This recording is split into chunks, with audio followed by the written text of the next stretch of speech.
Welcome to our channel Basic to Brilliance. Let's start with the topic Euclid division lemma. Euclid division lemma, class 10th topic. Here we go with concept, formula, PYQ, solution. The basic foundation of Euclid division lemma is the foundation of HCF and the number theory. Now we go with the statement. अब हम statement के बारे में पढ़ेंगे. Statement of Euclid division lemma.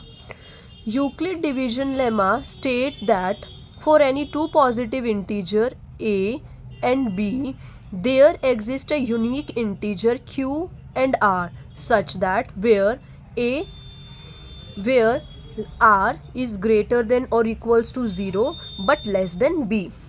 यहाँ हमने जाना कि कोई भी दो पॉजिटिव इंटीजर होंगे a और b, उनके लिए यूनिक इंटीजर एग्जिस्ट करेंगे जो कि आपके q एंड r होंगे. But the special condition is that कि r की वैल्यू या तो 0 से बड़ी होगी या उसके बराबर होगी, बट उसकी वैल्यू r की वैल्यू जो है वो b से छोटी होनी चाहिए. अब हम यहाँ पे स्पेसिफाई करेंगे a b q r क्या है हमारे.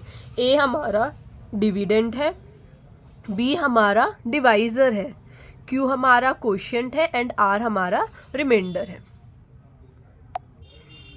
अब हम बात करते हैं Euclid division lemma. Euclid division lemma states that for any two positive integer a and b there exist unique integer q and r such that a जो कि हमारा डिविडेंड होगा, जो कि यूनिक होगा, a की वैल्यू जो है वो इक्वल्स टू होगी किसके, b Q plus r. B q में क्यू क्या है हमारा, क्यू एक हमारा कोशिएंट है जो कि यूनिक होगा, और आर जो है हमारा वो रिमाइंडर होगा. पर आर के लिए हमारी क्या कंडीशन होगी, आर की वैल्यू 0 से बड़ी और इक्वल होनी चाहिए, 0 से बड़ी और इक्वल होनी चाहिए. बट बी की जो वैल्यू है वो आर से बड़ी होगी, यानी आर की वैल्यू बी से छोटी होगी. ए क्या है हमारा डिविडेंड है, क्यू हमारा कोशिएंट है, बी हमारा डिवाइज़र है और आर हमारा रिमाइंडर है. अब हम चलेंगे कि इसमें हमारे क्या क्या स्टेप्स होते हैं. अब हम स्टेप्स के बारे में जानेंगे. यूक्लिड डिवीजन लेमा, सबसे पहला स्टेप है डिवाइड करेंगे हम लार्जर नंबर को स्मॉलर नंबर से, फिर हम उसका रिमाइंडर को नोट डाउन करेंगे. अगर हमारा रिमाइंडर 0 आ जाता है तो क्वेश्चन वहीं ख़त्म है. बट अगर हमारा रिमाइंडर 0 नहीं आता है तो फिर अगेन हम रिप्लेस करेंगे डिवाइज़र को रिमाइंडर से, फिर उसको हम रिपीट करेंगे जब तक कि हमारा 0 ना आ जाए. और जिससे हमारा 0 आएगा डिवाइज़र से, जिस भी डिवाइज़र से हमारा रिमाइंडर 0 होगा वो हमारा HCF होगा. नेक्स्ट, अब हम इसके कुछ PYQs देखेंगे जिससे हमें आपके कॉन्सेप्ट में और क्लैरिटी होगी.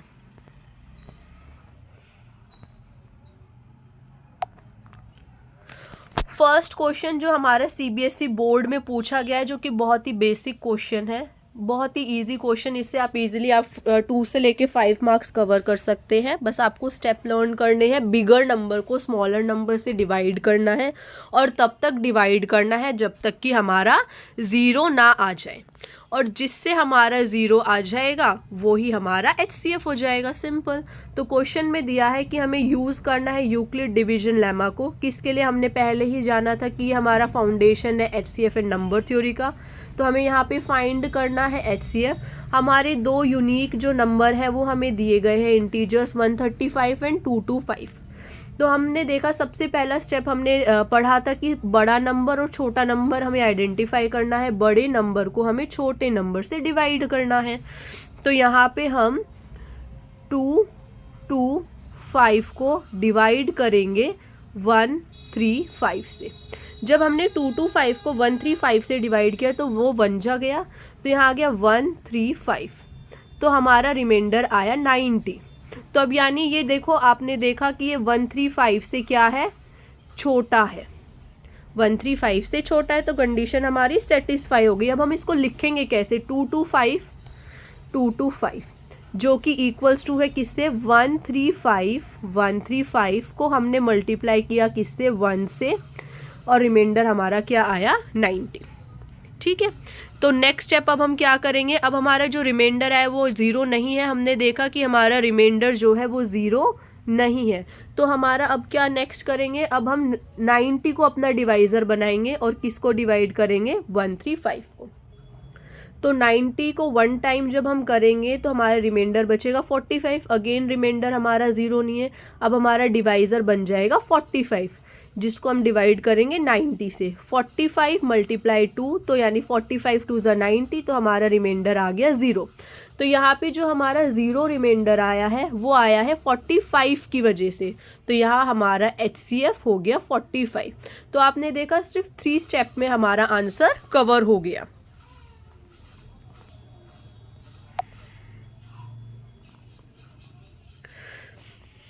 नेक्स्ट क्वेश्चन क्या है, नेक्स्ट क्वेश्चन आपका एक थ्योरेटिकल बेस्ड क्वेश्चन है, जिसमें हमने स्टेटमेंट में पढ़ा था कि इफ़ A इज़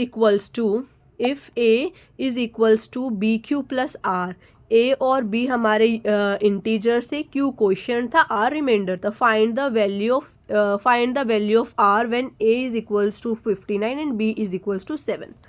तो A की जगह हमने 59 रख लिया, B की जगह हमने 7 रख लिया। अब हमें 7 को 59 से डिवाइड किया तो आया हमारा 8 टाइम्स, तो 7 इंटू 8, तो बच गया रिमाइंडर हमारा 3।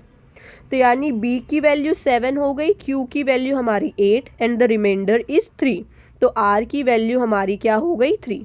तो R की वैल्यू 3 पर अब हमें कंडीशन भी चेक करनी है, क्या वो हमारी B की वैल्यू से छोटी है और 0 के बराबर या 0 से बड़ी है। तो हमने देखा R की वैल्यू हमारी 3 है और B की वैल्यू हमारी 7 है, तो B की बड़ी है और R की छोटी है, यानी कंडीशन सेटिस्फाई। तो आंसर इज 3। नेक्स्ट क्वेश्चन हमारी थ्योरी बेस्ड क्वेश्चन है, जिसमें पूछा गया है क्या पूछा है, इसमें हमसे पूछा है कि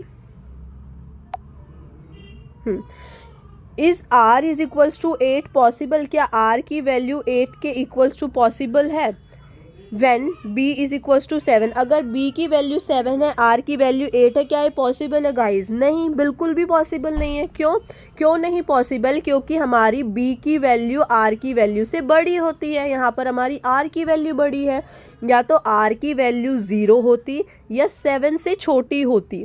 0 से लेके 7 तक कोई भी वैल्यू इसकी वैलिड थी, बट यहाँ पर R की वैल्यू बड़ी हो रही है, तो दैट इज़ नॉट पॉसिबल। तो यहाँ पे हमने अपने सारे कॉन्सेप्ट क्लियर कर लिए हैं, जो कि आपको हेल्प करेंगे कि यूक्लिड डिवीजन लेमा को सॉल्व करने में। और ये क्यों हमने अभी पढ़ा था, क्यों इम्पॉर्टेंट है, ये भी आपको क्वेश्चन आया हुआ है। सबसे पहले ये जो है HCF यानी आपका हाईएस्ट कॉमन फैक्टर को निकालने में हेल्प करता है, और प्लस नंबर थ्योरी में। ऐसी ही वीडियोस और जानकारी के लिए हमारे चैनल को